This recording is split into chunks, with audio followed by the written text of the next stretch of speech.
Հանրաճանաչ վիրաբույժ բժիշկ Ջան Վարդանյանը մասնագիտացել է դեմքի գեղագիտական վիրաբուժության մարզում։ Նրա շքեղ գրասենյակը արդիական սարքերով ծառայում է իր հաճախորդներին, նրանց դեմքերին տալով բնական արդյունքներ։ Վարկավորված բժիշկ Վարդանյանը ուսուցանում է UCLA-ում և USC-ում։ Նրա մասնագիտությունը ընդգրկում է քթի և կոպերի վիրաբուժություն, դեմքի վերաթարմացում, ճառագայթային գործողություններ և վարսատնկում։ Զանգահարեք մեզ վիրաբուժական կամ այլ սպասարկությունների ցանքի համար։ Բարի երեգո սիրելի հայրենագիցներ եւ բարի եկած եք Ամերիկահայ բժշկական միության ծրագրին։ Ես բժիշկ Վիկեն Սեբիլյանն եմ, ձեր հաղորդավարը, եւ այսօր շատ ուրախ ենք եւ հպարտ ենք, որ ունենք մեր վիրտուալ ստուդիոյի մեջ Dr. Մարիամ Մանուկյան։ Dr. Մանուկյան, բարի եկած եք մեր ծրագրին։ Շնորհակալություն, շատ շնորհակալ եմ։ Ուրեմն Dr. Մանուկյանը միանում է մեզ Սան Ֆրանցիսկոից, Dr. Մանուկյանին մասնագիտությունն է endocrinology, այսինքն այդպիսի բժշկության ջուղ, որ հորմոնային խնդիրներու հետ են զբաղվում, համանավանդ շաքարախտի հետ կապված, շաքարային դիաբետի հետ կապված Dr. Մանուկյանի մասնագիտությունը շատ խորացած է այդ թեմայով։ Մենք անշուշտ մի քանի անգամ արդեն այս տարի շաքարային դիաբետի մասին խոսած ենք, բայց ուզում ենք ավելի խորանալ այս նյութի մեջ եւ Dr. Մանուկյան, պիտի սկսեմ նախ հարցնելու։ Մենք գիտենք, որ դիաբետի տարածությունը բարձրանում է, շատանում են։ Ինչ են հիմնական պատճառները, որ այս տարածության բարձրությունը տեսնում ենք։ Շատ հետաքրքիր հարց է եւ չնայած այսքան գիտելիքը շատանում է եւ մարդիկ հասկանում են, թե ինչն է պատճառը շաքարային դիաբետի, այսինքն բոլորը գիտեն, որ դա շաքարի բարձրացումն է արյան մեջ, բայց դրա հետ միասին, գիտելիքի հետ միասին նաեւ աճում է դիաբետը, կարծես հակասություն կա դրա մեջ։ Եվ հիմնական պատճառը նրանում է, որ առաջին հերթին շատանում է գիրությունը, որովհետեւ դիաբետի հիմնական սնողը դա գիրությունն է եւ եթե նայենք մենք, այսինքն տարիներ առաջ, երբ շաքարային դիաբետը ենթադրենք կազմում էր բնակչության 2%-ը կամ 6%-ը եւ նայենք գիրությունը, ճիշտ համընկնում են իրար եւ հիմա ինչպես Ամերիկայի Միացյալ Նահանգներում մենք ունենք մոտարապես 11% բնակչության ունի շաքարային դիաբետ եւ գիրությունը, ինչպես գիտեք, շատ մեծ պրոբլեմ է եւ մոտ 40%։ Օրինակ Հայաստանում 6% է եւ 30%, այսինքն ճիշտ համընկնում է շաքարային դիաբետը եւ գիրությունը իրար հետ։ Այո, եւ դարբեր պատճառներ կան, որ մենք նշмарում ենք, որ արդեն ժողովուրդը կերանում են, անշուշտ ապրելակերպի հետ կապ ունի եւ դարբեր զանազան ֆակտորների հետ, բայց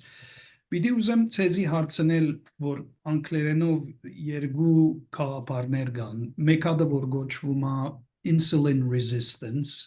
եւ metabolic syndrome, ուրեմն եթե կարող եք մի քիչ այս երկու ֆակտորների մասին խոսել եւ ինչ են պատճառը այս ֆակտորների եւ ինչ դեր են կատարում շաքարային դիաբետի մեջ։ Հաճույքով, որովհետև իմ ամենասիրած գաղափարներից է, որովհետև երբ ես բժշկականում էի սովորում, մենք չգիտեինք ինսուլին ռեզիստենսի կամ ինսուլինային դիմադրողականության մասին, այդ գաղափարը ավելի շատ 70-ական, 80-ական թվականներին այս երկրում հայտնաբերվեց եւ հիմնականում հետաքրքրություն նրանում է, որ գիրության երկու տեսակ գոյություն ունի, այսինքն մեկը երբ մարդիկ գիրանում են խնձորի նման, երբ հիմնականում մեծանում է նրանց փորը, եւ երկրորդը երբ իրանք գիրանում են տանձի նման, եւ հետաքրքիրը նա է, որ խնձորի նման գիրացողները ավելի շատ ունեն դիաբետ, ավելի շատ ունեն կորոնար հիվանդություն, ավելի շատ ունենում են կաթվածներ, համեմատած նրանց հետ, ովքեր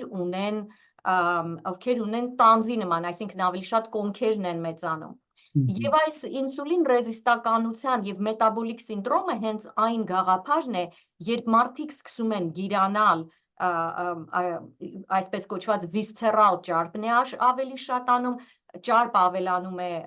լարթում, ճարպ ավելանում է ստամոքսի շրջանում եւ սա նրանց դարձնում է ավելի հակված շաքարային դիաբետի, ավելի հակված սրտային հիվանդությունների եւ այլն եւ ինչպես ասեցի սկզբից, որ օրինակ տեսնեք, որ գիրությունը 40% է, իսկ դիաբետը 11%, դա գալիս է հենց դրանից, որ մարդիկ գիրանում են, բայց բոլորը չէ, որ ունենում են ինսուլին ռեզիստենտականություն, բոլորը չեն, որ միայն այն մասը, այն մարդիկ, որոնք հակված են, եւ դա կարող եք տեսնել ձեր ընտանիքներում, եթե նայեք, տեսնեք խնձորներն ու տանձերը ովքեր են, ու արդեն դուք էլ կհասկանաք, որ այն մարդիկ, որոնք խնձորի նման են գիրանում եւ բարակ ոտիկներ ունեն, այդ մարդիկ ավելի շատ սրանք են այն մարդիկ, որ ունեն ինսուլին ռեզիստենտականություն։ Ինչ է ինսուլին ռեզիստենտականության գաղափարը։ Երբ մարդը կյանքի ընթացքում սկսում է ավելի շատ շաքար ուտել, լինի դա սոդաներ, պեպսիկոլա, կոկա-կոլա, հյութեր կամ fast food-եր, ինքը իրեն մոտ ինսուլինը սկսում է բարձրանալ։ Ինսուլինը բարձրանում է, որպեսզի շաքարը իջացնի, որովհետև մենք մեր կարծես մեր բնական պաշտպանն է ինսուլինը։ Ինչքան շաքար ենք ուտում, ինսուլինը բարձրանում է։ Սակայն երբ ինչ-որ մի մոմենտ է գալիս, որ այդ ինսուլինը այլևս չի կարողանում բարձրանալ եւ շաքարը սկսում է բարձրանալ։ Դա հենց այն պահն է, երբ մարդու մոտ առաջանում է շաքարային դիաբետ։ Դա հիմա այն մարդիկ, որոնք գենետիկորեն չունեն այդ խնդրը, երբ իրենց մոտ ինսուլին ռեզիստենտականություն չկա եւ անդադ ինսուլինը կարող է բարձրանալ, իրենց մոտ դիաբետ չի առաջանում։ Իրենք ընդհանուր առմամբ գիրանում են, ոչ մի գիրություն լավ չի մարդու համար, որովհետեւ եթե նույնիսկ իրենց մոտ դիաբետ չառաջանա, նույնպես ծնկներն են ցավում, հոդերն են ցավում, մեջքն է ցավում եւ այլն, լեղապարկի խնդիրներ ունեն, բայց մարդիկ, որոնց մասին մենք այսօր խոսում ենք, դրանք ինսուլին ռեզիստենտ մարդիկ են, որոնք տրամադրված են գենետիկորեն եւ իրենք մեծամասնությունը զարգացնում է դիաբետ։ Եվ հիմնական խնդրը նույնիսկ դիաբետը չի, հետո ինչ, ենթադրենք շաքարս 200 է։ Ինչ մի մեծ խնդրեմ է։ Այդ րոպեին շատ մեծ խնդրեմ չէ, բայց այդ մարդիկ շատ մեծ հակվածություն ունեն այն հիվանդությունների նկատմամբ, ինչպես ասենք, սրտային հիվանդություններն են, ինֆարկտները, կաթվածները, որոնք հենց առաջացնում են ամենամահացու հիվանդություններն են։ Դրա համար շատ կարևոր հարց է ընտրել այս ինսուլին ռեզիստենտ մարդկանց, որոնց վրա եւ պետք է աշխատել կանխարգելել դիաբետը։ Այո, հիմա եթե կարող եք մի քիչ metabolic syndrome-ի մասին խոսել։ Գիտենք, որ այս երկուքը կարող են իրարու հետ կապ ունին, որ նախքան որ շաքարախտը դիաբետիկ շաքարախտը սկսի, կարող է այդ insulin resistance-ը նախ առաջանա, նրանից վերջ կարող է որ ենթաստամոքսը չկարողանա բավարար ինսուլին արտադրել, pre-diabetes, որ գբադահի եւ նրանից վերջ անշուշտ լրիվ շաքարային դիաբետն է որ առաջանում։ Metabolic syndrome-ի մասին եթե կարող եք մի քիչ խոսել, այդ ինչ է այդ գաղափարը։ Metabolic syndrome-ը հենց ինսուլին ռեզիստենտականության կոմպլեքսն է, այսինքն առաջին իրեն հիմքը հենց ինսուլինի ռեզիստենտականությունն է, երբ մարդը սկսում է ավելի շատ ինսուլին արտադրել եւ ավելի կարիք ունի ինսուլին արտադրել նույն քանակի շաքարը իջեցնելու համար։ Այսինքն դա ոչ միայն դիաբետ է առաջացնում, այլ ինքը մեկ հատ կոմպլեքս է, մի ժամանակ նա կոչվում էր այդ կոմպլեքսը insulin resistance կամ syndrome X, իսկ հետագայում կոչվեց metabolic syndrome։ Դա իրենից ներկայացնում է առաջին հերթին հենց ինքը ինսուլին ռեզիստենտականությունը, մյուսը visceral ճարպակալումը, ինչպես ասեցի այդ խնձորը, մյուսը դա արյան բարձր ճնշումն է, որովհետև ինքը ինսուլինը առաջացնում է բարձր արյան ճնշում, մյուսը դա շատ տիպիկ խոլիստերինային վիճակն է, ինչպես մարդկանց մոտ գիտեք, որ անշուշտ, որ խոլիստերինը կարող է լինել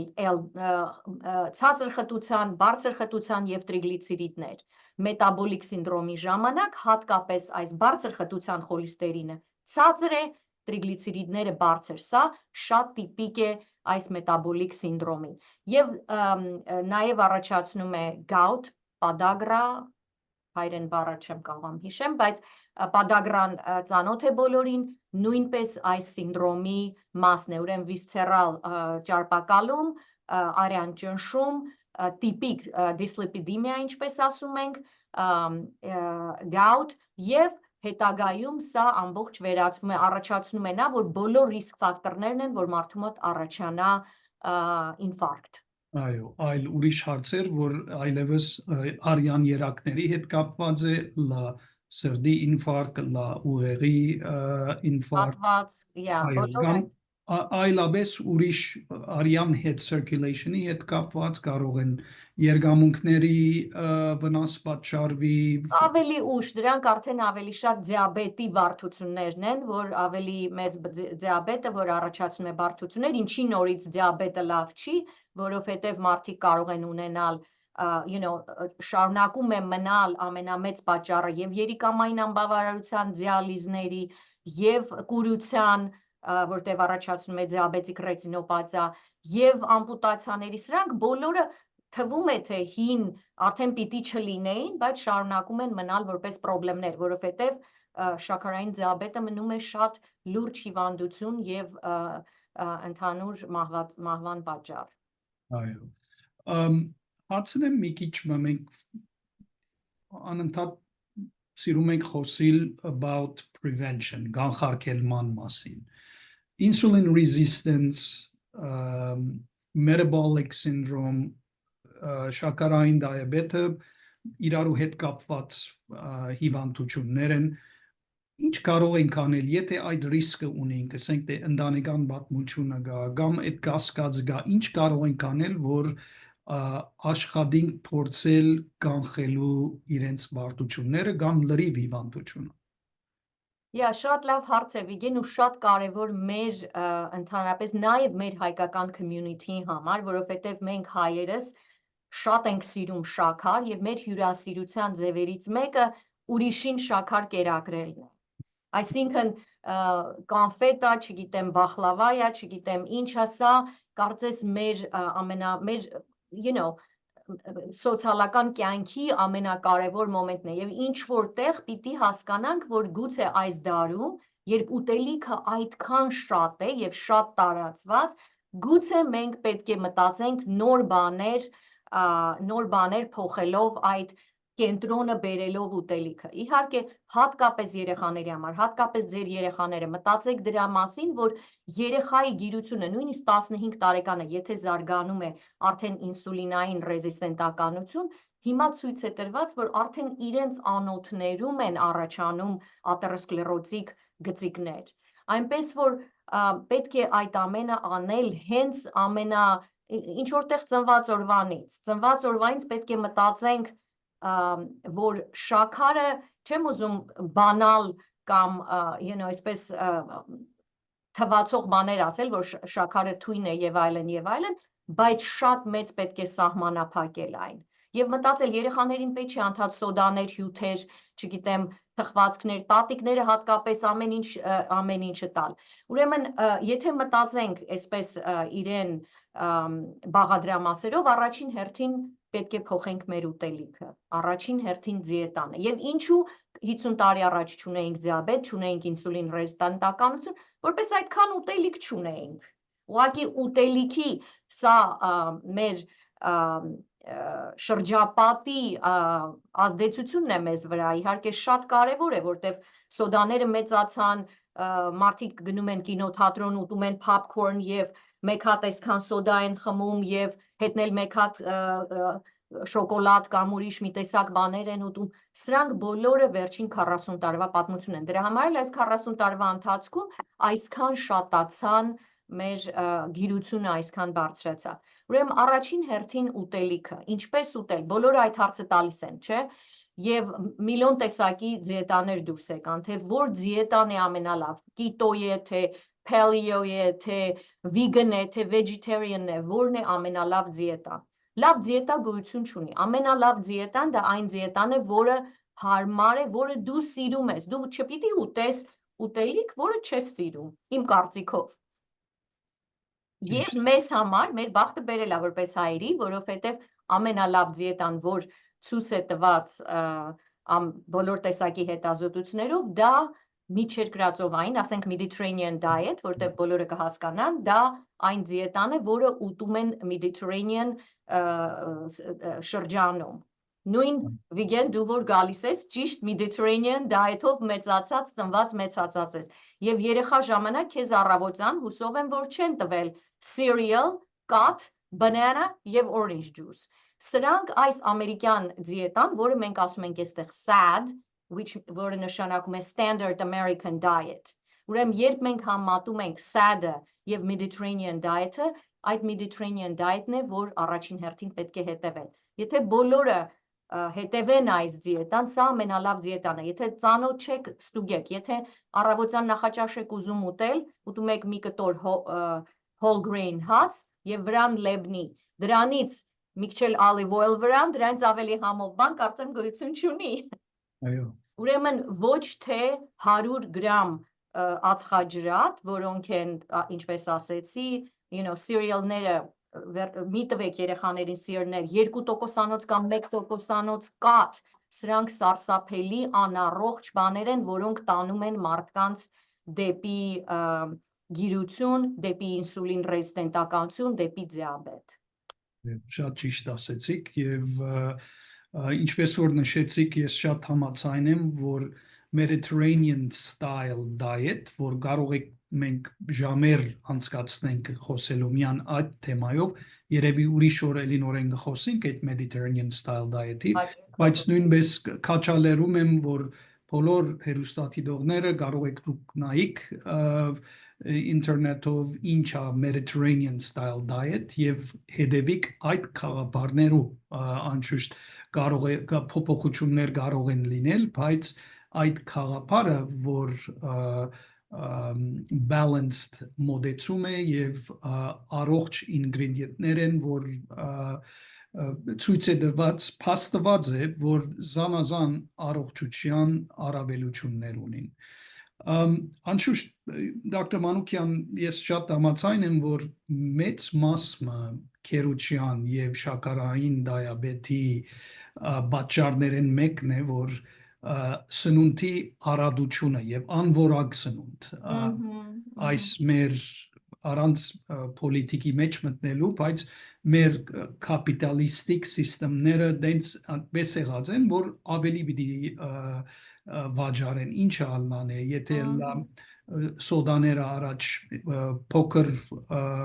portion-ներով էին գալիս, հիմա ավելի մեծացած են, նույնպես սնունդները, ճաշարանները, fast food որերտակ, արդեն ամեն ինչը մեծացած է, լավ French fries-ը եւ այլն, բայց երկրորդ մասը, որ շատ կարևոր հարց, որ մեր ապրելակերպը եւ ֆիզիկային ակտիվիտին, այսինքն նույնպես այդ նույն ժամանակին, որ մենք տեսած ենք այդ անորակ սնունդի առատությունը, նույն ժամանակին մեր ֆիզիկական ակտիվիտին սկսած է բացելու։ Եթե կարող եք մի քիչ այդ թեմայի մասին խոսել։ Հաճիկով, Վիգեն, մեկ հատ բան ասեմ, որ Mediterranean diet-ի մասին մինչև փոխվելու վարժություններին, որ Mediterranean diet-ը շատ լավ diet է եւ ինքը շատ կարևոր է, որ որպես առողջ այդպես մեծացնել եւ կարիքը չունենալ գիրանալ կամ խնդիրներ ստեղծել։ Եթե մարդը հետաքրքրություն ունի արդեն հիմա գեր է եւ իրեն պետք է նիհարել, ապա այս դիետան չի օգնում նիհարել։ Ուրեմն դրա համար մենք մտածում ենք ուրիշ։ Սա իմ անձնական խորհուրդն է, որ լսողներին, որովհետև հետաքրքրվելու են, որովհետև պիտի կարդան եւ տեսնեն, որ Mediterranean diet-ը չի օգնում նիհարելու։ Ես խորհուրդ եմ տալիս, որ անեն նաեւ intermittent fasting։ Եվ intermittent fasting-ը դա օրական 14 կամ 16 ժամ չուտելն է, որը շատ կարևոր է ինսուլին ռեզիստենտականությունը իջացնելու, որովհետև երբ մարդիկ առավոտյան, ենթադրենք, կամ առավոտյան չեն ուտում եւ երեկոյան ուշ չեն ուտում, երեկոյան ուշ ուտելը, նույնիսկ եթե Mediterranean diet ուտեք եւ մինչեւ ժամ 11 ուտեք, հետո քնեք, նույնպես շատ անառողջ է։ Դրա համար պետք է աշխատել, որ մարմինը որ ինսուլինը կարողանա իջնել։ So ես իմ կողմից նաև խորհուրդ եմ տալիս, որ մարդիկ Mediterranean diet-ից բացի նաև անեն intermittent fasting. So Այո, շատ եւ ճիշտ է։ հաճույքով էլի կարող ենք ուրիշ ավելի երկար խոսել, գիտեմ, որ շատ ժամանակ չունենք։ Վարժությունը շատ կարևոր է։ Հիմա ասում ենք, որ sitting is the new smoking. Այսինքն նստելը նույնն է, ինչ ծխելը։ Մարդիկ հիմա շատերը չեն ծխում, շատ լավ է, ծխելու դեմ շատ մեծ company եղավ եւ շատերը հատկապես մեր Bay Area-ում համարյա թե ոչ մեկը չի ծխում, բայց անշուշտ դա նույն վնասն է վարժությունը եւ հատկապես մեր բնակչության մեծամասնությունը ինժեներներ են, որոնք ամբողջ օրը նստած են։ Վարժությունը աշխատում է ամեն ինչում աշխատում է մարդու օգտին, ինսուլինը իջացնելու, դիաբետը կանխարգելելու համար սա պարտադիր մասնիկ է, այսինքն մի կողմից դա անշուշտ ուտելիքը ճիշտ ընտրելը եւ ճիշտ ուտելը եւ երկրորդը վարժությունը, ձեր սիրած վարժությունը, եթե դուք չունեք հատուկ ռեժիմ, որ գնում եք վարժություն եք անում, շաբաթվա մեջ 5 օր 30 րոպե արագ քայլել, գոնե սա, ես անձամբ խորհուրդ եմ տալի նաև բոլոր կանայք պարտադիր անեն յոգա, պարտադիր աերոբիկ վարժություններ, ռեզիստենտ վարժություններ, սրանք բոլորը, բայց եթե դուք այնքան ոչինչով հետաքրքրված չեք, գոնե այս դուք ձեզ համար ինչ որտեղ, որ 5 օր շաբաթվա մեջ 30 րոպե քայլեք արագ։ Այո, շատ կարևոր է այդ եւ կարող եք ընտանիքի մեջ, եթե մի քանի անդամներ կան, միասին արեք, որ ավելի հաճելի լինի, որ ցանցրացուցիչ չլինի, բայց ես շատ համաձայն եմ, որ այդ բիսի վարժություն եւ սովորություն մտնե մեր բոլոր կյանքերին մեջ եւ կարող է որ 15 րոպե անեք, հետո նորեն 15 րոպե անեք, բայց այդ անպայման պետք է մտնա մեր ամենօրյա ապրելակերպ եւ նորմալ վարժություն լինի։ Այդ մեկ հատ հետ վերադառնանք intermittent fasting-ի, որ այդ անպայման երևի մենք պետք է նորեն ուրիշ ծրագիր անենք, որ տարբեր ասենք դայետների եւ մոդեցումներու մասին խոսիլ, բայց ուզում եմ շեշտել, որ այո, insulin resistance-ի հետ կապված ես էլ իմ օֆիսից մեջ տեսնում եմ կանայք, որ պետք է նիհարանան առաջ որ հղիանան այդ insulin resistance-ով polycystos հիվանդությունը սինդրոմը որ ունին intermittent fasting մոդեցումը շատ արդյունավետ մոդեցում է եւ քաշի բագասություն նշмарում ենք այդ մոդեցման հետ համանավանդ insulin resistance ունեցող կանացի մոտ հարցնեմ ցեզի ստրեսի մասին ստրեսը ինչ թեր է կատարում Ստրեսը շատ մեծ դեր ունի հատկապես գիրության եւ դիաբետի մեջ եւ կապը թե ինչու մարդը գիտի որ այդպեսի մարդ գոյություն չունի այս դարում որ չգիտի որ իրեն գեր լինելը կամ դիաբետ ունենալը որ իրենց վնասակար չէ բայց այնուամենայնիվ մարդիկ շարունակում են ուտել երբ գիտեն իրենց վնասը ինչու՞մ է սրա արմատը ուրեմն առաջին հերթին երբ մարդը քրոնիկ ստրեսի մեջ է իրեն մոտ բարձրանում է կորտիզոլը երբ կորտիզոլը բարձրանում է գիտեք մակերիկամներ արտադրում են բոլորը լսել են կորտիզոլի մասին կորտիզոլը երբ արտադրվում է ինքը առաջին հերթին ստեղծում է ինսուլին ռեզիստենտականություն երկրորդը ինքը նպաստում է որ մարդիկ craving-ները երբ մարդիկ ուզում են ինչ որ բաներ եւ հատկապես շաքար եւ առաջանում է դոպամին է սկսում արտադրվել որ այ հիմա ես այս շաքարը ուտեմ ես ինձ լավ կզգամ այդ այսպես ասած այդ vicious cycle-ը որ առաջանում է որ այսպես օղակ է որ դու գնում ես քրոնիկական ստրես կորտիզոլ դոպամին ուտել եւ գիրություն եւ մարդը չաղանում է դրանից, որտեվ շատ կերավ, որովհետեւ կերածն էլ անշուշտ այդ ինչ են մարդիկ ուզում, իրենք չեն ուզում գնան 10 հատ գազար ուտեն, սորաբար մարդիկ գնում են բացում են See's Candy-ն կամ մի հատ, չգիտեմ, ինչ-որ մի թխվածք, կամ French fries, կամ 2 հատ burger, so յուղոտ եւ քաղցր բաներ են տենչում ուզում, so այդ տեսակետից ստրեսը եւ ստրեսի դեմ պայքարելու ձևը, որը սարսափելի դժվար է, անշուշտ չեմ ասում, որ դրանք հեշտ բաներ են եւ մարդիկ անշուշտ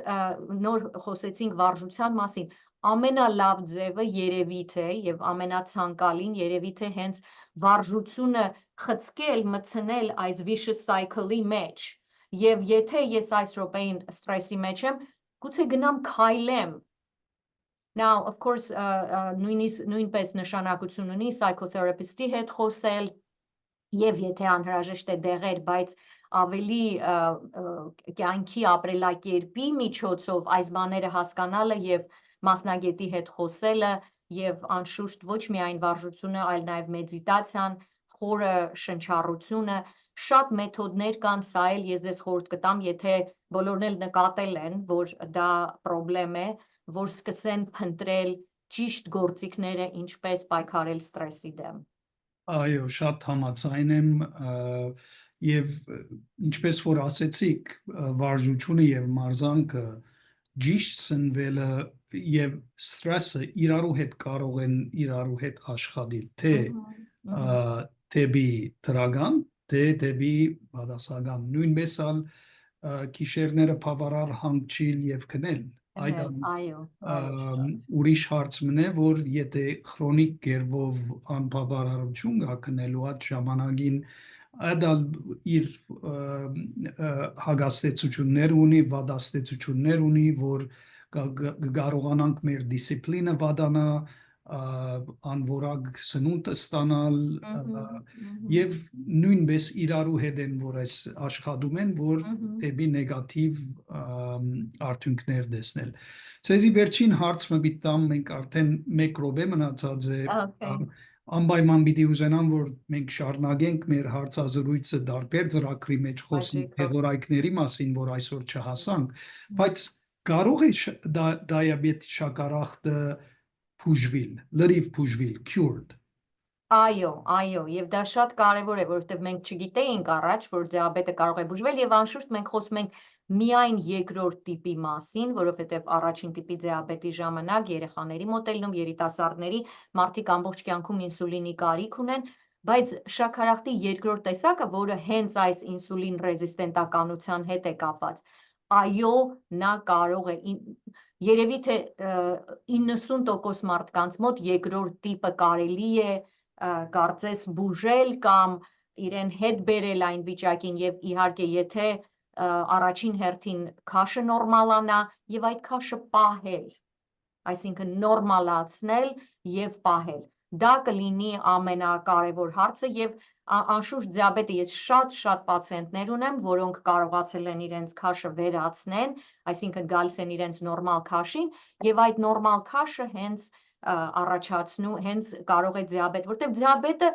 ճիշտ է գենետիկ արմատ ունի, բայց ինքը հիմնականում շրջապատի մեր ապրելակերպի հետ կապված հիվանդություն է։ Եթե դիաբետը մարդը ունի դիաբետ 5, 6, 10 տարի, արդեն հնարավոր չէ։ Բայց երբ նա նոր է դիագնոզվում, այդ ժամանակ իրեն հնարավոր է կանխարգելել, հնարավոր է վերացնել։ Այո, շատ բարի, շատ շնորհակալ ենք դոկտոր Մանուկյան այս հարցազրույցին համար, անպայման շուտով պետք է այս սերիալը շարունակենք։ Հաճիկով, որտեղ շատ հարցեր կան եւ շատ հետաքրքիր։ Այո, սիրելի հայրենագիտներ, շատ շնորհակալ ենք ձեր ներկայության, մենք կտեսնվենք 2 շաբաթից, մինչև տեսնվենք, առողջ մնացեք եւ բարի գիշեր ձեզ։